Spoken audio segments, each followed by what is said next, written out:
Hello everyone and welcome to the flip class for September 17th. Alright guys, today I'm going to talk to you about cluster analysis because we are going to use it to group and cluster the client's data set that we have in hand so that we can send customized email or marketing messages.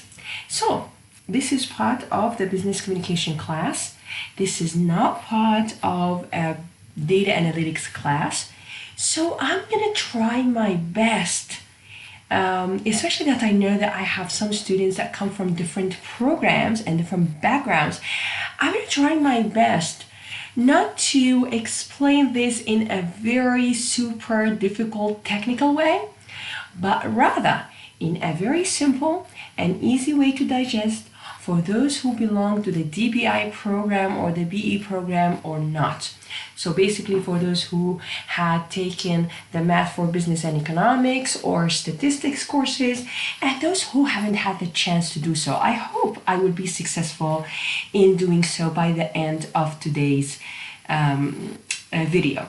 I'm gonna time myself right now so that today's video won't exceed 15 minutes. So I'm gonna stop at the 15-minute mark. Hopefully I'll be able to complete the explanation by that time. What I'm gonna start first with, probably I'm gonna skip this and this for one reason. We probably don't need it because this is not a very technical course. This is just a data business communication, digital business communication course. So for this purpose, I'm going to start with an algorithm and the definition of an algorithm. An algorithm, like an algorithm for clustering, is a process of steps and rules. So every step, there might be a rule to a check. So after a certain step, so first step, open up your bag. Okay, check if your computer is there. Yes, it is there. Okay, if your computer is there, pick up your computer. Okay, I'll pick up the computer. If the computer is not there, there's another rule, then close the bag and do another thing. All right, so this is steps and rules, and they could be iterative. What does iterative mean? Iterative means repetition. Yeah, repetitive. For the purpose of the problem solving. What does that mean? Okay, this means it's something like a loop. Meaning, all right, Nora would like to sharpen her pencil. So she's gonna use the pencil sharpener. I'm gonna move the handle one round at a time and then check if the pencil is ready. So the first time around, I'm gonna just roll the lever of the pencil sharpener one whole round and then check the pencil is ready. No, it's not ready. Put it back again. Put back again. Second round, then check the pencil. Is the pencil is ready? No, it's not ready. It's not to my standards. Put it back again, and so on until you feel the pencil is ready for use, and that's it. This signals the end of the iteration or the end of the loop. So an algorithm, steps, rules, and iterations. So if anybody asks you about an algorithm, you can say it's a process, and this process consists of steps, rules, and iterations. So it involves calculations, data processing, and automated reasoning. So you need to understand a little bit of math, for example, if needed, understand a little bit of data processing, for example, sorting or aggregation. Those students who are taking marketing modeling with me this semester, they probably got introduced to the word aggregation. What is aggregation? Aggregation is maybe summing all the data together. So if you have 10 days worth of sales, you can sum it all together, and this aggregation called sum. Or you can average it all together, and this is another sort of aggregation. You can rank it, you can sort it, and so on. So you can combine and compile multiple pieces of data, like a classification, report, sorting, and so and aggregation. So it could involve this. Third, automated reasoning. Proving and helping computers to reason. Does that mix a ring? No, it doesn't. It doesn't ring a bell, sorry. So, what do you mean by that, automated reasoning? Let's take a look at the word automated. We should write our steps and our rules in such a way it is general enough to automate any process giving us the same output. So when I want to study any algorithm, there are positives and there are negatives. There are trade-offs. How stable is it? Meaning, would it be able to produce the same outcome with different initial points, for example, if there's any initiation? For example, if the computer has to pick randomly an initial point and start from there, because there should be a starting point. Maybe the human being doesn't understand or doesn't know what the starting point is.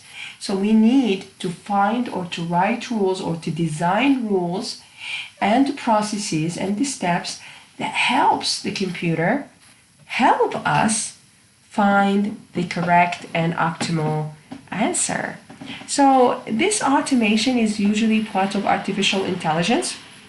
Whenever we want to automate things, this is part of artificial intelligence, and this is different from data analytics in the sense that data analytics focuses on uncovering patterns and predictions so that you can make decisions. Artificial intelligence also accommodates data analytics, but in a sense that it further it tries to automate such processes. And this is why even with data analytics, we will find a big deal of automation nonetheless.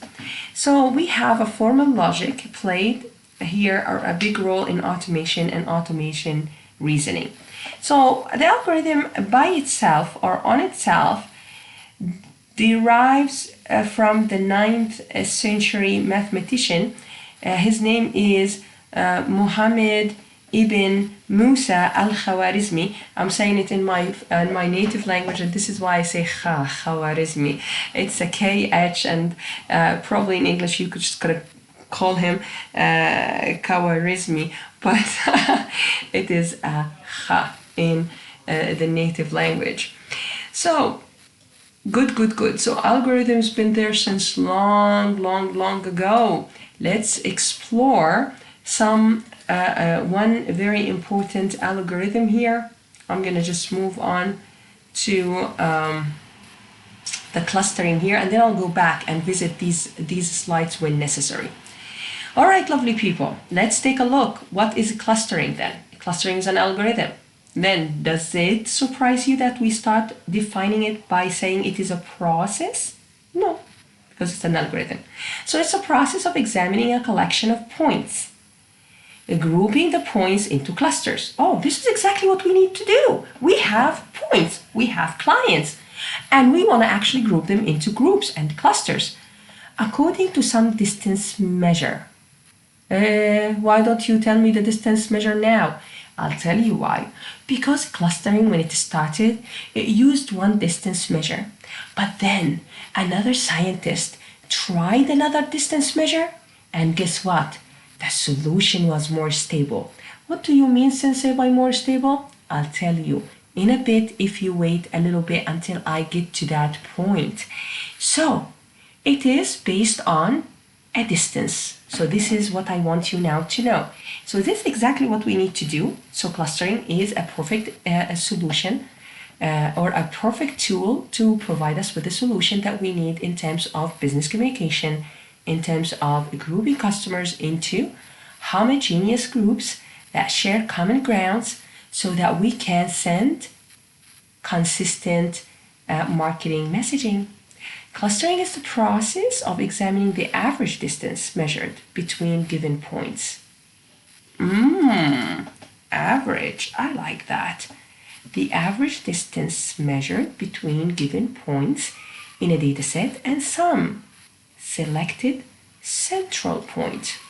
Okay, so now I know that I have clustering is an algorithm, it's a process, collection of points or data points, grouping them together based on a distance. We're taking the average of this distance. Maybe an average or a median measure actually of the distance. And then this distance is measured between all these data points that we were talking about earlier and another selected central point. This central point is called centroid. Okay, so far we're talking about distance, average distance, we're talking about points in the data set, and we're talking about a central point. And this distance is a distance between the central point and other points scattered in the data set. Thus, a clustering is a process of grouping together closely packed points. Closely packed points. Does that mean density? Does that mean distribution density? Oh, density. What a nice word to describe it. So when the points are all dense, all close together, this might actually point for a candidate or a potential cluster. And making and marking as outlier points those that lie alone in a low density region. What is an outlier? An outlier is basically a point that is far away from closely packed points in the data set, from a dense cluster of points in the data set. So we need to make a definition, or we need to identify these points that can make together an identity, a density, a cluster, a lump that could be one entity together, and whatever else outside this one entity is an outlier to this cluster, but not an outlier to the whole data set, not necessarily. So these are three different definitions. I was able to merge them all together for you to better understand what clustering is. So now, if anybody asks you, ask yourself, pause the video right now, please, and tell yourself, I want to define clustering in my own words, and see what kind of words you're going to use. If you use the word distance, average distance, central point, distance between central point and other points in the data set, so that these points that are quite very close to each other and packed and dense, they can form a cluster, and any other point outside this cluster is not considered part of the cluster. So this is in my own very simple words. Pause me, define clustering.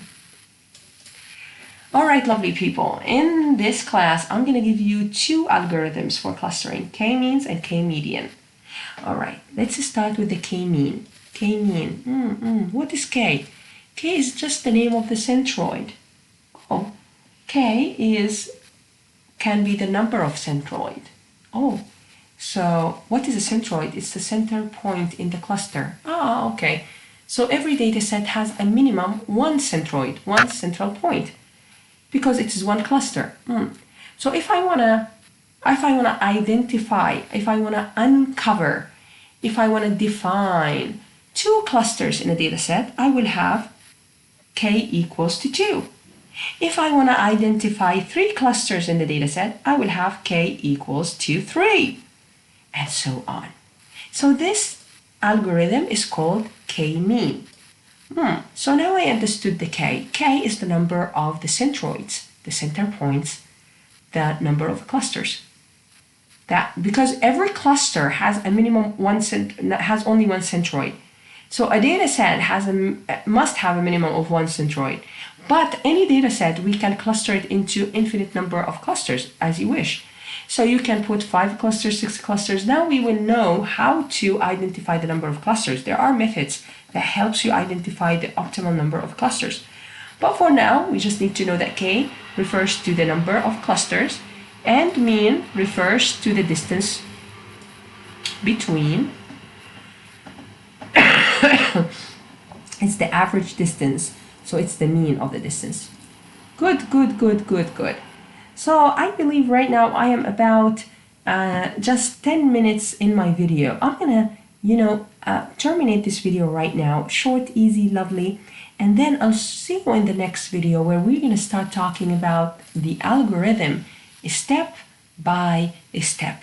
I'll see you in the next video.